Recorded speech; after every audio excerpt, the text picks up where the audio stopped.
Hello golfers, welcome to episode 4, Golf in the Cosmos, Kevin Robowski, all things MORAD and Grady. So today's topic is going to be CF and CP for the downswing. So this is an element that came into MORAD, I'm going to guess in the early 90s. And in the 80s model, there was really no discussion about CF or CP. It was mostly going up the plane, down the plane. There were certain draw characteristics and certain fade characteristics, and they were basically taught in that manner. In the early 90s, Mac basically labeled this pattern of swinging CF standing for centrifugal, CP standing for centripetal. And basically meaning is the downswing more influenced by an inward action centripetally or an outward action centrifugally. And this is again Mac's interpretation of these terms, right? So in later years, come to discover through talking with clients that are involved more in the scientific field and specifically the field of physics. These terms are basically used when referring to rotating bodies, right? So golf swing, rotating body, we're going to have both centrifugal force and centripetal force exerting on the golf club. If you basically keep the swing in motion in a circle like this, going around and around and around, it doesn't really matter the angle of the circle or the orientation to its axis. But when you keep the circle moving around and around, it's largely controlled by centripetal force, right? So centripetal means going around the axis more inward.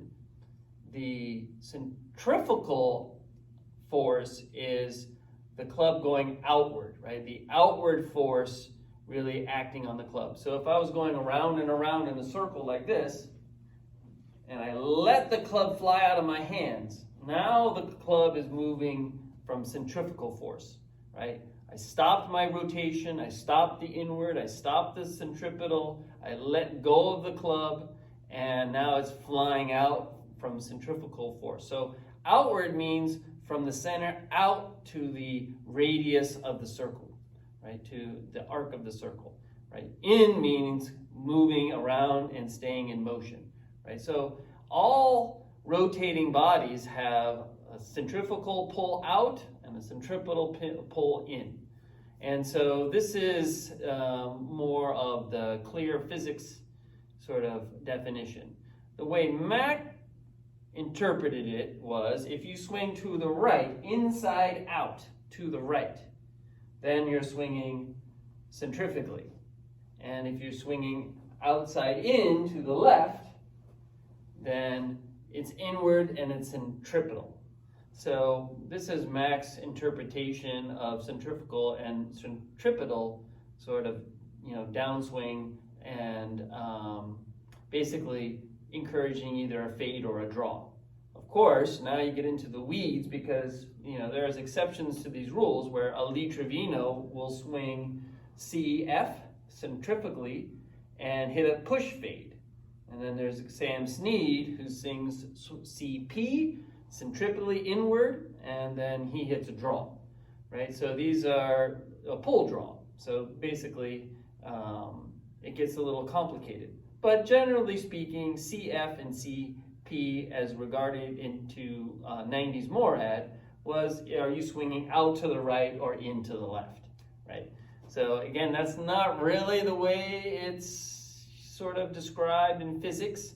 It has nothing to do with the direction or the tilt of the axis of the circle. Basically, a rotating body is going to have both centrifugal and centripetal. Only when you stop the CP, the centripetal, will the centrifugal take over and will be more outwardly dominated, right? But for this principle, we can use Mac's description of it and his interpretation. Now, this really applies to curvature, right? So I think what transpired was basically Mach's checklist in 1986. A lot of this was, the designation of a model, a swing model, and trying to create like alignments for the perfect swing, like the model swing. But Mach is hitting a fade, so he's having a curvature on the ball. He's not hitting straight. So if you're swinging up the plane, down the plane, and then back up the plane again, staying centered, staying rotating on a fixed axis, then why is it producing a fade, right? So Mach's desired ball flight is fade, and so now he's got to think about, okay, is this exactly what I'm doing? So, and again, it could vary from year to year, and basically also from club to club. So I would say Mach's short irons tended to have a slight divot to the left, but driver, I think he's definitely swinging to the right until late 90s and then 2000s. Then maybe everything is more CP.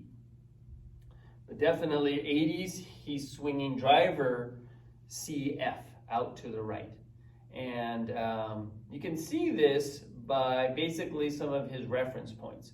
So if I go, let's say this is the shaft plane, our representation of the shaft plane at address, and basically go up the shaft plane, then there's a shift up as the arms start to come up, left arm comes up to the shoulder plane. But basically Mach would say, in the early 80s that the hands are going to go through the lower end of the humerus bone, and then up through the sort of the lower part of the bicep, and then kind of across the shoulder line, right, more down the line at the top, and then pretty much come right back down through that same point, right, kind of line it back up, right, then come on through, pretty much, club head going down the line, hands coming in a little to the left, and then a little bit more upward and release.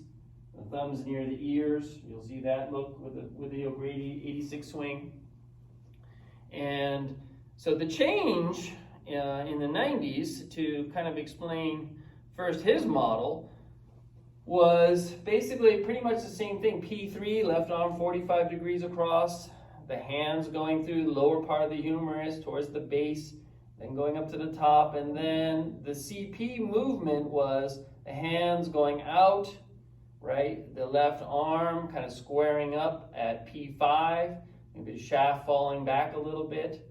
So the hips square up, the shoulders stay coiled, but the left arm comes out to parallel, right? And then a CP movement is now the shaft's going to be kind of more through the middle of the bicep, right, as it comes down, right? And then if you're going to hit high fade, right, you're going to have to throw in torso tilt number 2.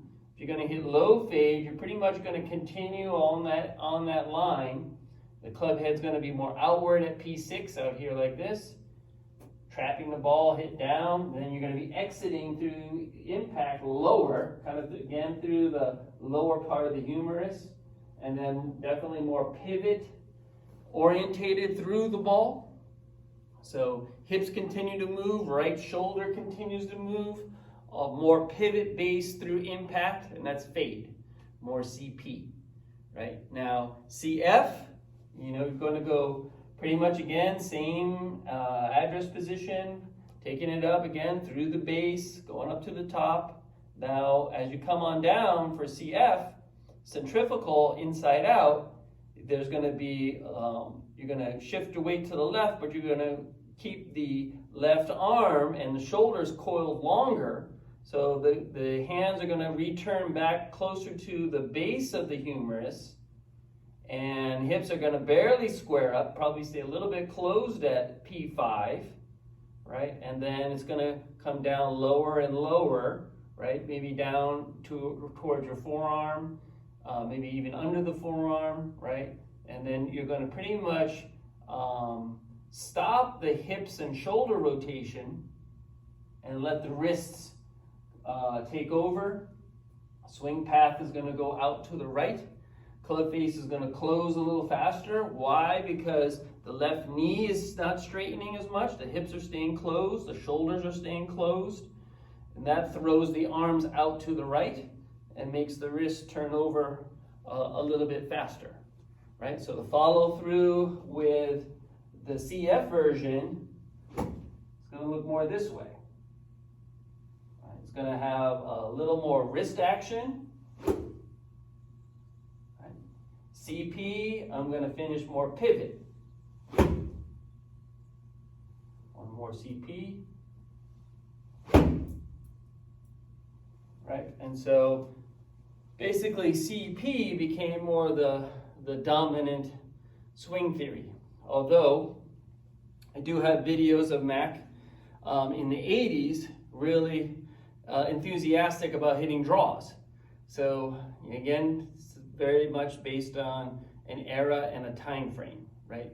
So in the 80s version, it's more about sort of the not as detailed in terms of the location of the shaft relative to the humerus bone. And also it was more, a little bit more, I would say, just general. Hips and shoulders staying closed, letting the wrist release, as opposed to opening up, right? And holding on through impact. Swinging left, swinging right. Right? It's just another way of saying CP or CF. And again, this is for curvature of the ball. If you have high curvature, you're always throwing in torso tilt number 2. Okay, so that's going to create height. And then if you're going to hit low trajectory, regardless if you're going fade or draw, right shoulder is going to go more forward. Right, so torso tilts, going to control the trajectory and sort of the swing path, opening up of the shoulders. This is going to create whether you're going to fade or draw, CF or CP, right? And then, there are exceptions or little anomalies to that as well. But those are the general viewpoints. I mean, is this something that you have to consciously do? I would if you're trying to make a big curvature of the ball. But I actually like, the original 86 version where you're just basically simplifying, the idea of going up a plane and down a plane. Basically, it's created from address, and again, trying to create a very automatic swing with less conscious thought. So, I will always emphasize that the original MORAD is supposed to be a very simple swing on the brain. It's not supposed to be overly detailed, and you're not supposed to be thinking of 10 swing thoughts at address. In fact, Mac is very adamant in this period, 1986, that your brain should be very much quiet and at rest. And in fact, if anything, the count, which Mac swung by, which is basically a combination of waggling the club, the wrists, shuffling the weight with the feet, and then a count. So this is the pre-shot routine. I'll say it out loud: 1001, 1002, 1003. Then you go ahead. And so that was the distraction of the conscious mind to eliminate swing thoughts.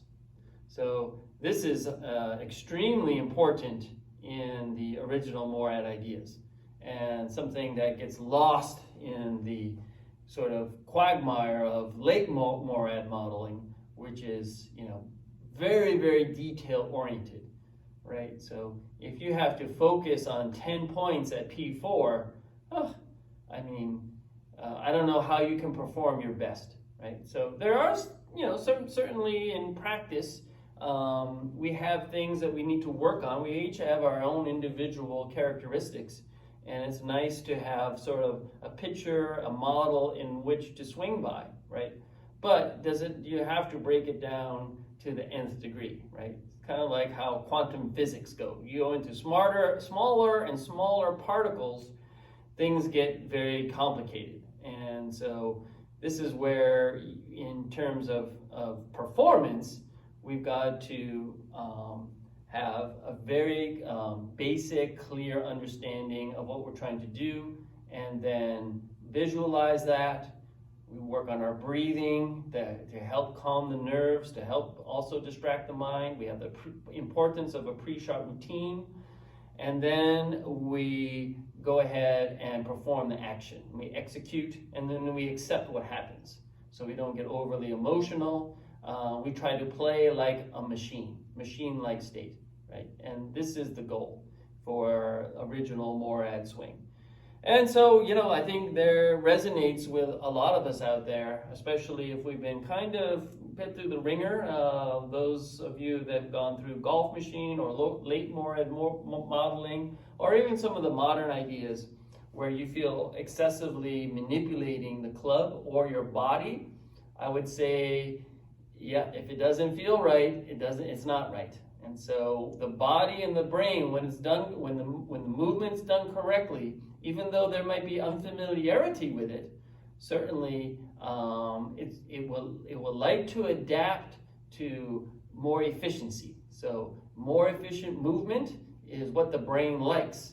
And so this is what is going to eventually create progress.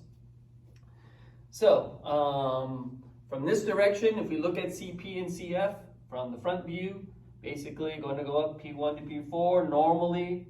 CP, I'm going to unwind my shoulders, shaft is going to kind of lay back, my hand pat's going to go out towards the target line, right? If I'm going to hit it low, I'm going to continue to go that way. If I'm going to hit it higher with a 2-iron, 3-iron, I'm going to throw in torso tilt number 2. That's what's going to get some loft on the club. I'm going to continue to spin around, keep my hips rotating, try to keep my right shoulder rotating through. This is all for CP model. Right? CF, I'm going to stop my right shoulder, let the club head go through, let the wrist recock faster. It's a slower hip action, it's a slower shoulder action, more braking, and a lot more recocking of the wrist. Again, that's going to close the club face quickly and create more of the draw. So from this angle, the draw swing is going to look more like this. The fade swing is going to look like this. Right? So two very important distinctions, not one right, not one wrong. CF, CP, swinging out, swinging in, right? Up to you to decide what you want to do, or simply try to hit it straight, go up the plane, down the plane, back up the plane again. Good luck with that. If we have a chance, we'll get these interviews going soon. In the meantime, aloha. Hope that helps the CF, CP understanding. Bye for now.